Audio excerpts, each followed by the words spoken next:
नमस्कार आदाब दोस्तों, हिंद वॉइस में आपका स्वागत है। मैं हूं इकराम। स्वीडन के माल्मो शहर में अभी आगजनी की आग जो हो रही थी, आगजनी जो हो रही थी, जो हिंसा हो रही थी, उसकी आग अभी ठंडी भी नहीं हुई है कि नॉर्वे के ओस्लो में, यानी राजधानी है नॉर्वे की, वहां पर एक बड़ा प्रदर्शन हुआ। क्यों ये प्रदर्शन हुआ वो बताने से पहले, क्योंकि प्रदर्शन जो है ये भी मुसलमानों के खिलाफ ही था जैसे स्वीडन में हुआ, और वहां पर आगजनी हुई और कुरान को वहां पर जलाया गया।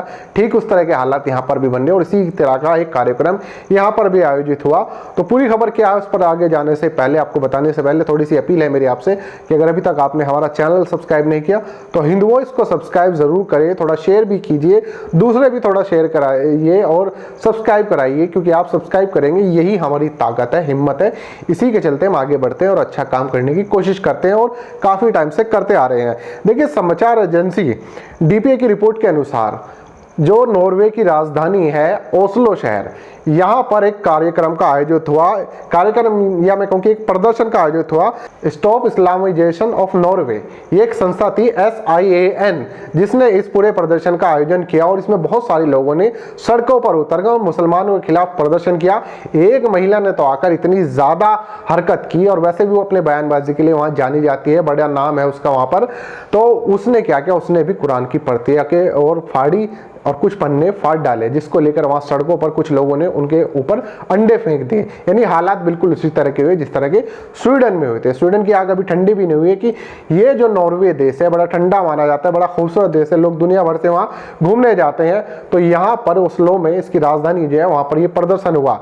तो जब पुलिस को लगा कि भाई मामला ज्यादा बढ़ सकता है तो पुलिस ने रोकने की कोशिश की, लेकिन जो दूसरा समूह था उसे गुस्सा आ गया, वो बैरिकेड तोड़कर वहां उनके बीच घुस गए।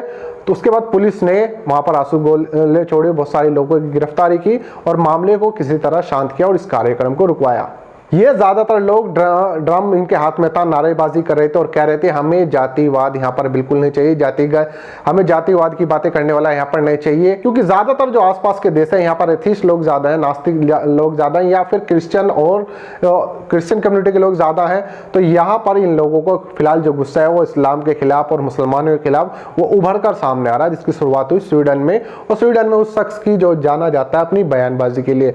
तो इस पूरी घटना में अभी तक 29 लोगों को गिरफ्तार किया जा चुका है। सारे SIAN संगठन से जुड़े लोग थे जो मुसलमानों के खिलाफ नारेबाजी कर रहे थे और कह रहे थे हमें नहीं चाहिए ऐसे लोग जो हमारे यहाँ पर आके इस तरह का प्रदर्शन करें। अब जरा आप मुझे एक बात बताइए कि पहले स्वीडन और अब नॉर्वे, ये देश आसपास हैं, यूरोप के देश हैं, सारे यूरोप में आते हैं। ये सारी कंट्री बड़ी खूबसूरत देश माना जाता है, दुनिया भर से लोग घूमने आते हैं, ज़्यादातर इंग्लिश हैं और बिल्कुल एक तरह से जो वेस्ट कल्चर है वो पूरा यहाँ पर देखने को मिलता है। इनमें ज़्यादातर जो देशों में मुस्लिम जो है माइनॉरिटीज़ में है, इसके अलावा और कम्युनिटी ज़्यादा वहाँ पर नहीं है, क्योंकि उसके बाद फिर इधर गल्फ शुरू हो जाता है, तुर्की है, तुर्की से लगे हुए, उसके बाद यूरोप सारा शुरू हो जाता है। यहाँ पर माइनॉरिटीज़ में मुस्लिम है, तो जाहिर सी बात है जहाँ माइनॉरिटीज़ में जो लोग होते हैं उसका हमेशा उत्पीड़न होता है। ये बात किसी से छिपी नहीं, दुनिया का चाहे कोई सा भी देश हो, माइनर हमेशा डर के रहता है बहुसंख्यक से। तो मेजर जो वहाँ पर कम्युनिटी होती है उससे हमेशा माइनर को खतरा रहता है, और इस वक्त हालात भी यहीं पे देखने को मिल रहे हैं। जैसे मैंने पिछली रिपोर्ट में बताया था कि स्वीडन में उस नेता ने सिर्फ इसलिए बयानबाजी की है क्योंकि वो नेता है और ऐसे ही भाषणबाजी के लिए जाना जाता है और उसे ऐसा करके वोट हासिल होते हैं, जैसे हमारे यहाँ होते हैं, सेम वैसे ही है। लेकिन अगर इसे इंटरनेशनल नजरिए से देखा जाए, नवंबर में अमेरिका में चुनाव होने वाले हैं, क्या उस पर कोई असर पड़ सकता है? मेरी आप लोगों से राय है, मैं आप लोगों से पूछना चाहता हूँ। जो लोग बाहर से हैं, ज्यादातर बाहर से बहुत सारे लोग कमेंट करते हैं, क्या इसका अमेरिका फायदा उठा सकता है कि इन देशों में जो मुस्लिम वर्सेस इंग्लिश माहौल जो फिलहाल चल रहा है, क्या इसका कोई फायदा अमेरिका ले सकता है? दोस्तों, आपको क्या लगता है?